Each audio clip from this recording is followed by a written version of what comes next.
I am a professor of government and international affairs at Virginia Tech's campus in Greater Washington.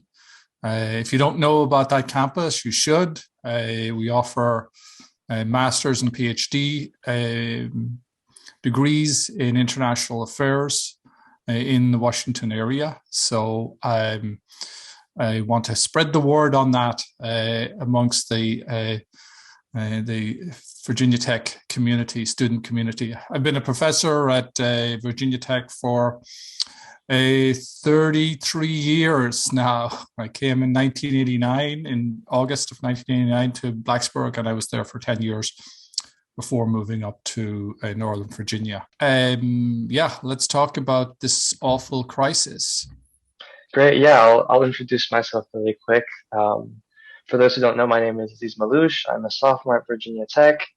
And Professor Toal, thank you very much for joining me today in this search to, like you said, better understand this horrific crisis. If we could start off with, what is the current state of the Russian invasion of Ukraine? Well,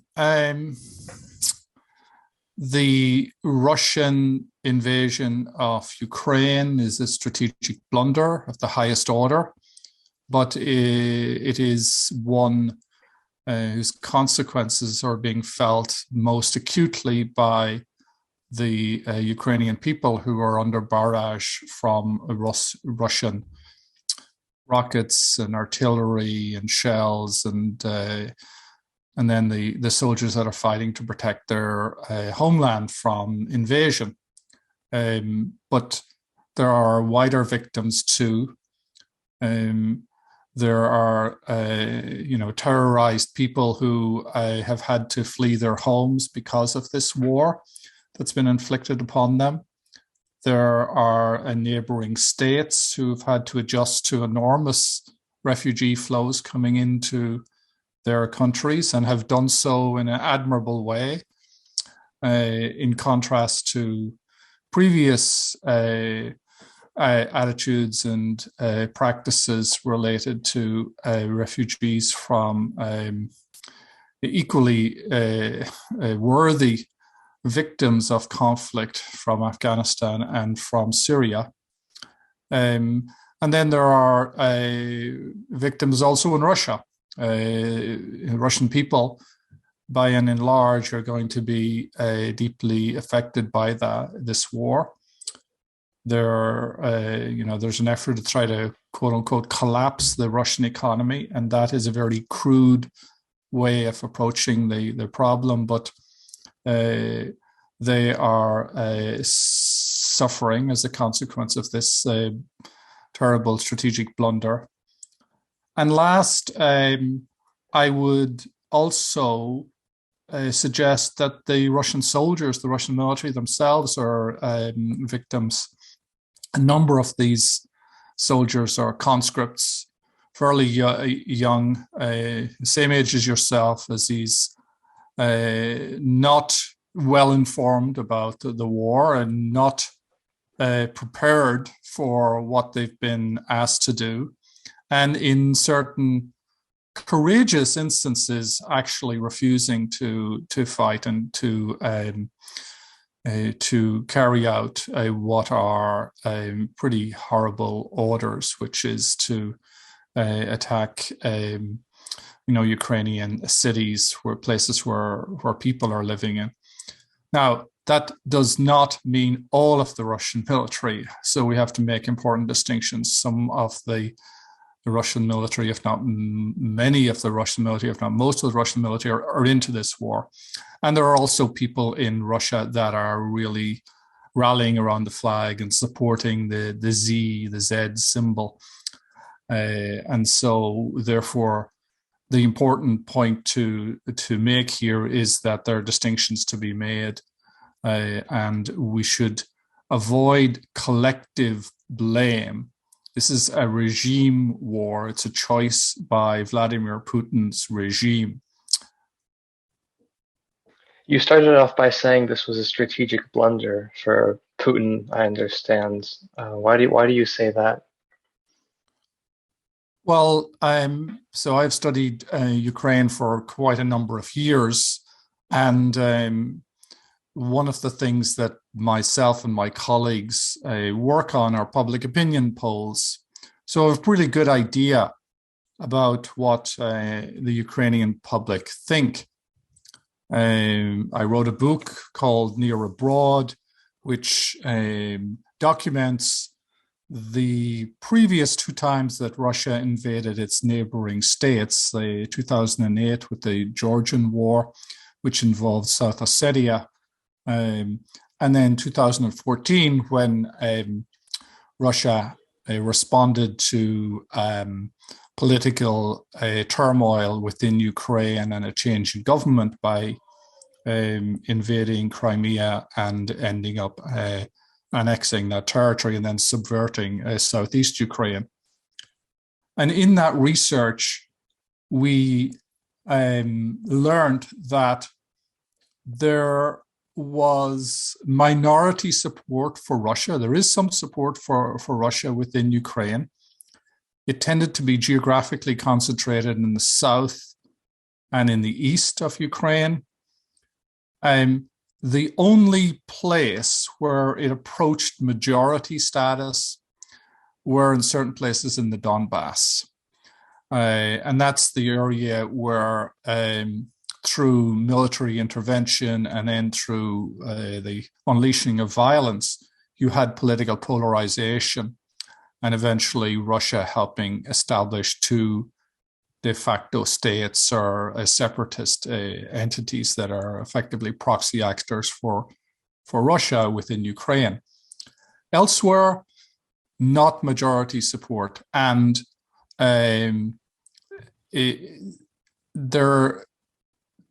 Ukraine is a heterogeneous country. It's an enormous country. It's beyond Russia, it's the largest country territorially in Europe. It's 44 million people, 40 to 44 million people. We actually don't know the population because there hasn't been a census there in over 2 decades.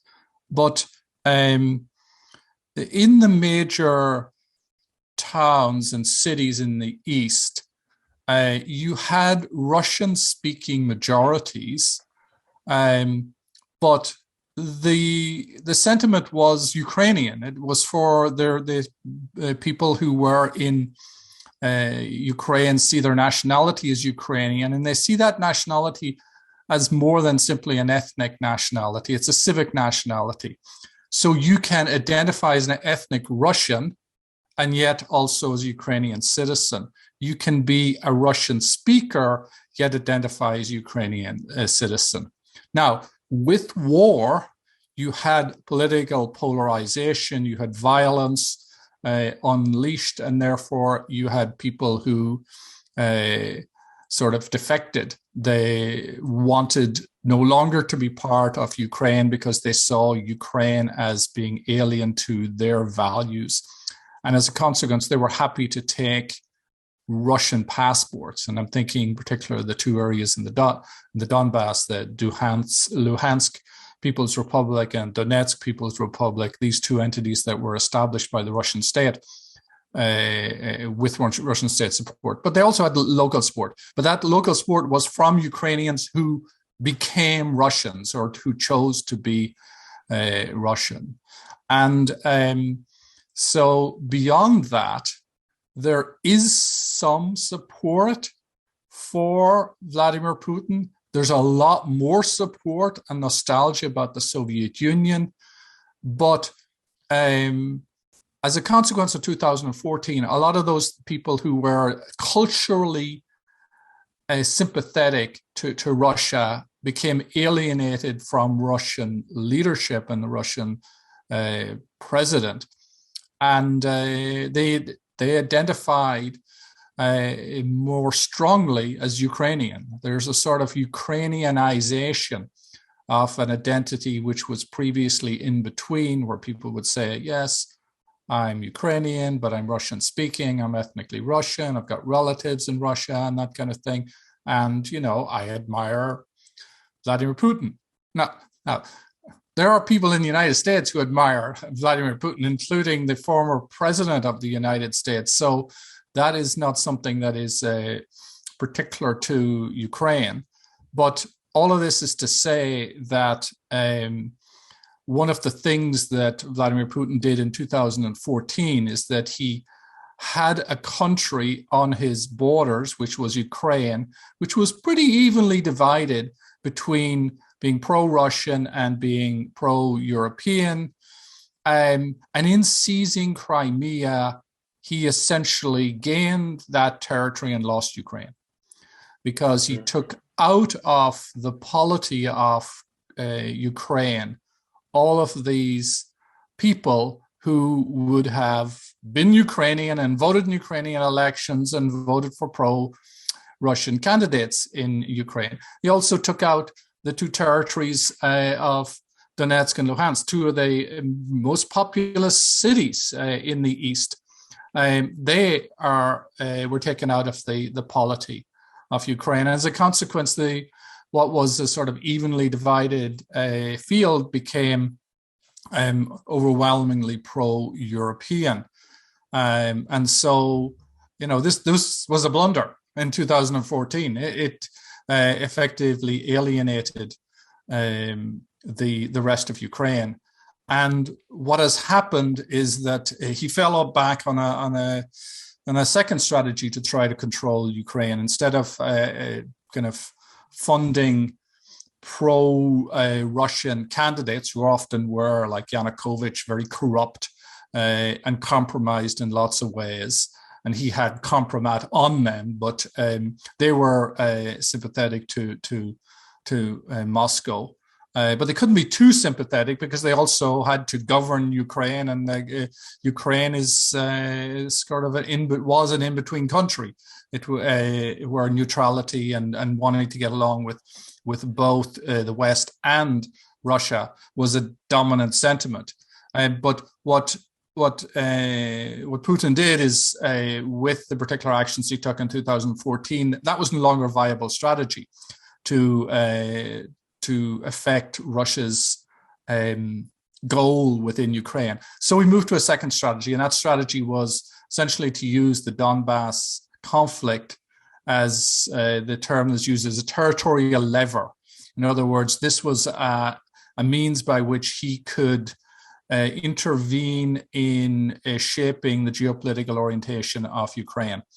And that was through the Minsk process and through the particular requirements that those particular republics had to be brought into Ukraine in a way that gave them a sort of constitutional standing and the ability to stand in the way of any kind of move by the rest of the state to move towards Europe and towards NATO. What happened at the beginning of this year is that he effectively gave up on that process. He said, okay, I'm going to recognize these as independent states. The territorial lever strategy is over. And now the strategy is one of outright punitive domination of the country. And so he is trying to impose Russia's requirement, security requirement on the population of Ukraine. Would you say that what he's doing now is almost similar to what he did in 2014, and the results might be somewhat similar as well? No, I think it's much more radical. I think that the goal is the same, which is to control Ukraine. But in 2014, in southeast Ukraine, the Russian state did not blatantly intervene. It rather allowed these proxy actors, these imperial nationalists, with Gherkin and a number of others associated with the so-called Russian Spring, to go into southeast Ukraine and to ferment conflict. In my book, I described them as filibusters, in the old style of the filibusters in Central America, who were essentially going there and trying to create conflict so that America, the United States, would intervene. William Walker is perhaps the best example of that. And that, this has also happened in Texas, after all. So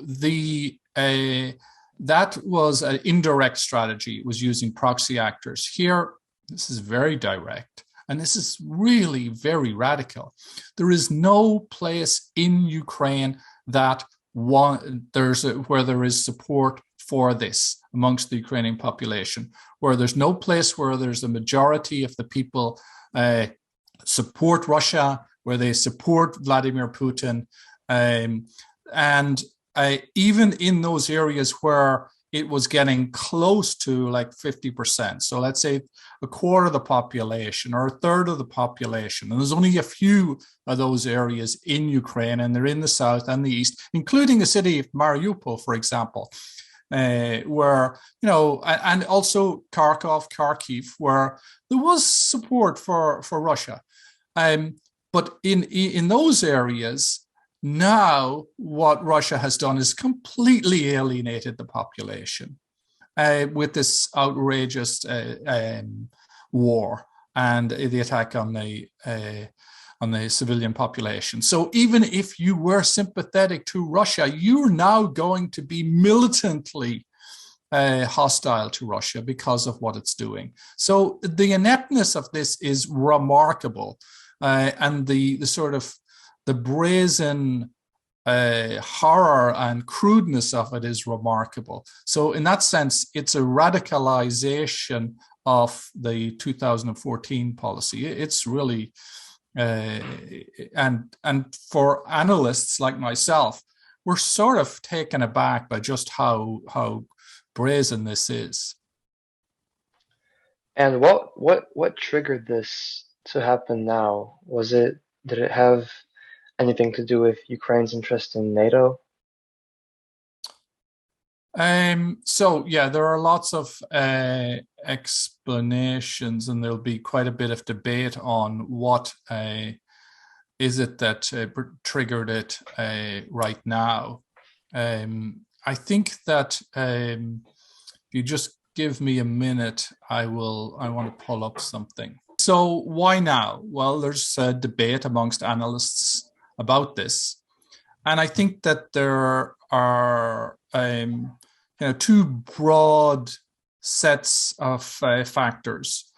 The factors where Russia felt it was in a losing position, and the factors where Russia felt it was in a potential winning position. And so this was sort of pushing it to intervene because it wanted to stop its loss, or it wanted to take an opportunity. So let's go through these factors. In terms of its losing position, the Ukrainian state did not implement the Minsk Accords. It was unwilling to implement Minsk Accords. Russia tried coercive diplomacy, putting the army on its borders, threatening war, and still Ukraine refused to implement the Minsk Accords, which would have essentially given Russia a veto over its geopolitical orientation. Now, there will be a lot of retrospective debate as to whether this was a missed opportunity and whether Ukraine should have sort of swallowed hard and accepted that and dealt with that compromise in order to prevent war. But quite clearly it decided not to do that. And as a consequence, that was one factor that it played into Russia's thinking. Secondly, the creeping NATOization of Ukraine as far as Russia was concerned. So Ukraine was moving rapidly towards NATO. In June of 2020, it became an enhanced opportunity partner of NATO, meaning that it had privileged access to NATO procurement. The NATO states were providing with military aid and so-called NATO infrastructure, in other words, paying for ports. But the particular sort of procedures and the standardization that was involved in this were sort of NATO standard.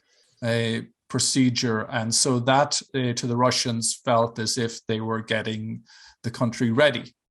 There was a series of military exercises. Now, and NATO has been involved in Ukraine for a long, long time. There's been exercises, naval exercises called Sea Breeze, which have gone on since 1997. There are these rapid Trident exercises which have been going since 2011. But things began to, increase. The US had strategic bomber flights in Ukraine. There were Black Sea naval patrols which challenged Russia's control, its territorial limits in Crimea, in other words, challenging Russian sovereignty over Crimea. And then you had the introduction of new technologies, particularly the Bakritar TB2 drone, which is a Turkish drone which was very, very effective in winning the Karabakh War by Azerbaijan over Armenia. And Ukraine bought those in October 21 and started using those against the Donbass separatists. And so I think that Russia felt that, militarily the balance may begin to shift. In August and September of 21, Zelensky visited the White House, and there was a growing perception of increasing alliance between United States and Ukraine. So those were the things that were sort of worrying to Russia. And then there were potential opportunities. So they may have seen a favorable strategic landscape. There were significant divisions within the European Union. Angela Merkel had departed, and so there was a sort of political vacuum, new leadership coming in Germany. Russia had Viktor Orban in Hungary as an ally, and there were significant divides between the European Union and Brussels and Poland and Hungary over illiberal policies. The situation in Bosnia also had deteriorated, and so there was an opportunity for Russia to play a spoiler role there. So there was potentially a favorable strategic landscape in that Europe was divided. There was also perhaps a perception of US weakness in that the polity is divided and polarized, and then the spectacle of the Afghan withdrawal may have encouraged Russia to believe that the Ukrainian state was a paper tiger, which was only supported by the US, and once it went in, the whole thing would fold, just like the US supported government in Kabul. There also, Russia was establishing a strategic relationship with China, and both President Putin and President Xi of China had a joint statement at the beginning of the Olympics, which essentially articulated an ambition to push back against the US hegemonic liberal international order. I would say there are two other things that are important too. The Russian regime really believed its own propaganda. And, I think we have to talk about the role of information echo chambers here, COVID and the isolation that produced within the Russian leadership. Putin clearly was quite isolated from others. And so I think that he wasn't getting good information, real information as to what the real Ukraine was like. And, in one sense, he believed his own propaganda, which is a very, very dangerous thing. And then I think we have to talk about the personality of Putin. He's getting older. He's very experienced, as he would see it. And he's thinking of his legacy and his particular mission. And I think there was a mix of imperial hubris, war optimism, and paranoia at work. He's someone who is very much a conspiracy thinker. And so he may have felt that this is something that he needed to do and could do, and now is the time to strike. But of course, you pull back a little bit and it makes no sense at all, because if you really know what Ukraine is like, if you've got good intelligence, if you're able to step outside of the information echo chamber, you would know that there's a real thing called Ukraine, and that that is a real state with people who are going to be fired up about any type of invasion and any effort by the Russian state to intimidate them into submission. So, you know, that was an enormous blunder on his part. So where do you see this escalating to potentially, and what do you think can be done to prevent that escalation? Well, so the real danger of escalation is the position of NATO, because NATO is, on the one hand, not a party to the conflict. It says that it is not going to fight in Ukraine. It's not going to put NATO forces in Ukraine, and that is absolutely necessary and vital and important. It should not. But yet NATO is not neutral.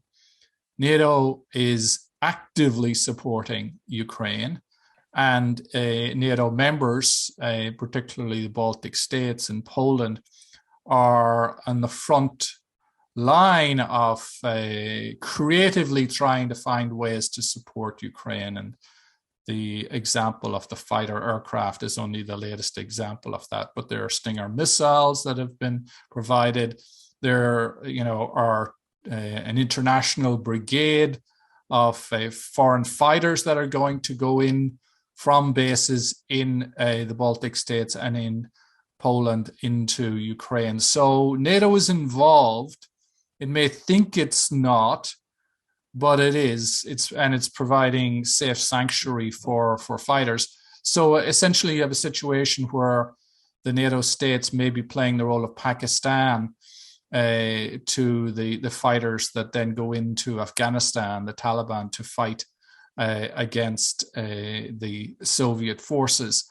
That's really dangerous. It's a very, very dangerous situation. We've got to be very clear about this. And that's to say nothing of the no-fly zone idea, which is a terrible, terrible policy that NATO should stay well clear of, because that is a very direct step up the escalation ladder. And that ladder, the top of that ladder is all-out nuclear war. It is the end of civilization as we know it.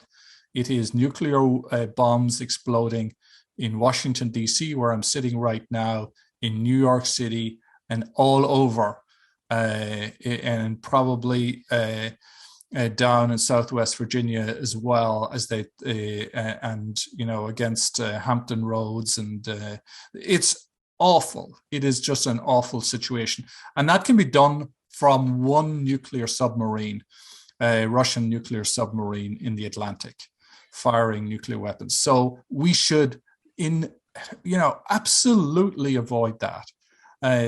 And we need to be very, very clear that this is something that we need to have contained. We can provide support to Ukraine in ways that make it very clear that we're not interested in military escalation.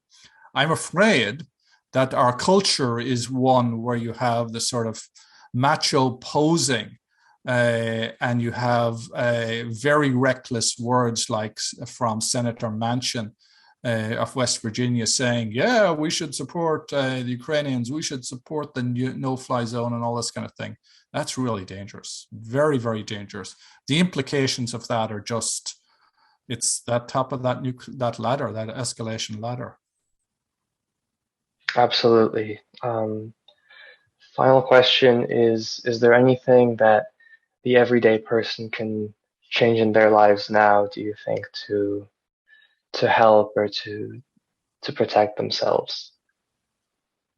Well, you can protect yourself by writing to your senator or congressperson and making clear that they should be should be, on the one hand, be supportive of Ukraine and Ukrainian people, but also very, very clear that NATO should not be involved and the United States should not be militarily involved. The United States should be supportive of peace.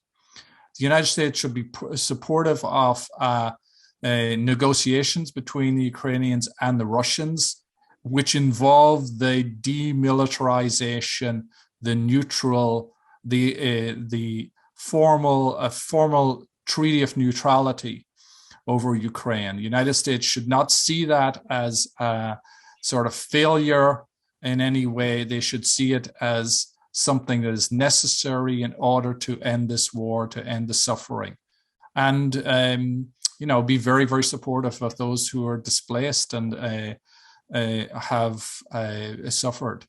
But we need to be really clear about this, that and in our everyday lives, we have compassion, we have sympathy, we provide aid and comfort, a bed for the night, but we need to be very, very clear that Ukraine is not a vital strategic interest for the United States, and therefore NATO needs to close that open door, which was one of the factors. Of course, the war is Putin's war, but he shouldn't have been given in any way a strategic rationale to wage that war.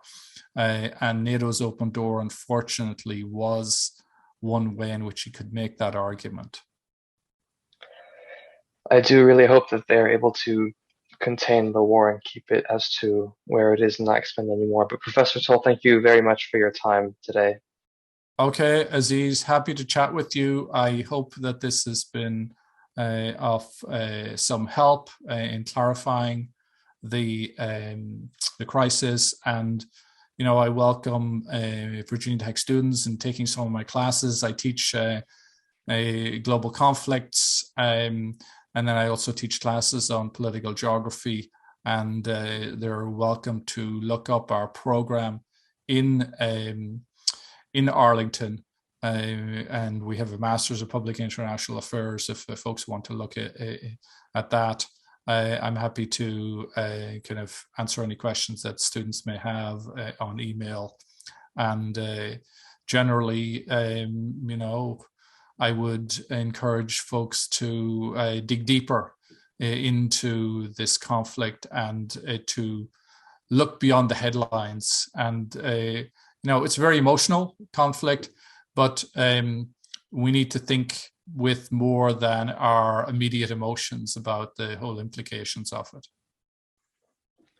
Professor Toal, thanks so much.